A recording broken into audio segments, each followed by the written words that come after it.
Boro Aboye. So recently, someone reached out to me and they said, "Baba, I've gotten all 9 of your books and I've read them all cover to cover, and I love them and I want you to do something bigger. I wanna dig into something more substantial from you." And I consider that a supreme compliment. I love it when people tell me that. And I could write bigger books.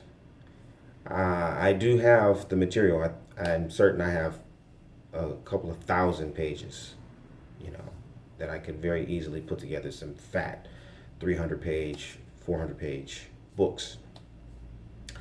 But every time I think about doing such a thing, I look back on my shelf and I realize, I've got the Blueprint to Black Power by Amos Wilson.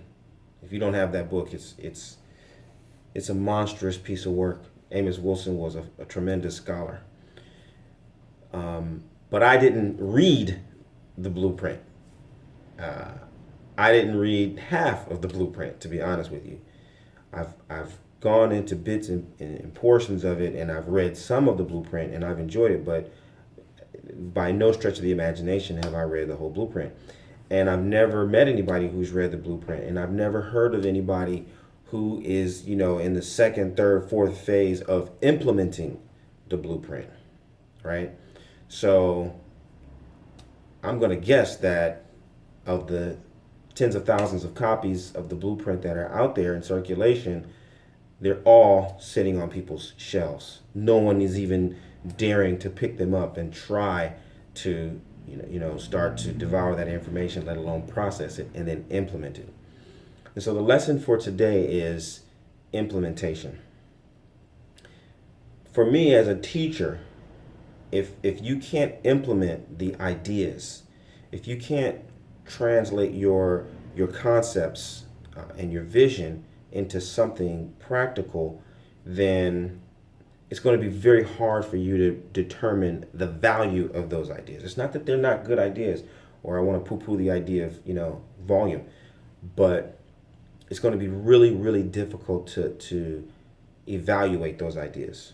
Okay, so I very purposefully write small books that you can easily digest if you're an avid reader in 2 days.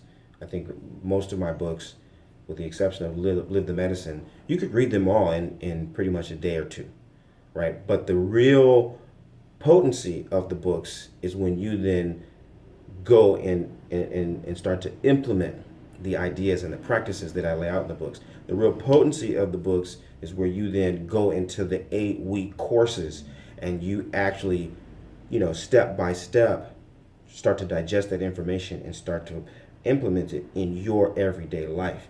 That's when you're going to understand and appreciate what's really going on, because the lessons are few. Okay, the principles are very, very few. Don't get caught up in the idea that more is better. No, the real power of OrisaLifestyle is super duper simple. There are a handful of principles, just a handful of principles, that if you integrate those principles and you make them a part of your consciousness and your being, then you're going to understand how the other parts come into play. You're going to recognize the other tools and accoutrements and finishing points that everything else is meant to provide for you. Okay? So today's lesson is implementation. Everything that you learn, digest it with the intent to implement it within 24 hours. Aboru, aboye, aboshishe.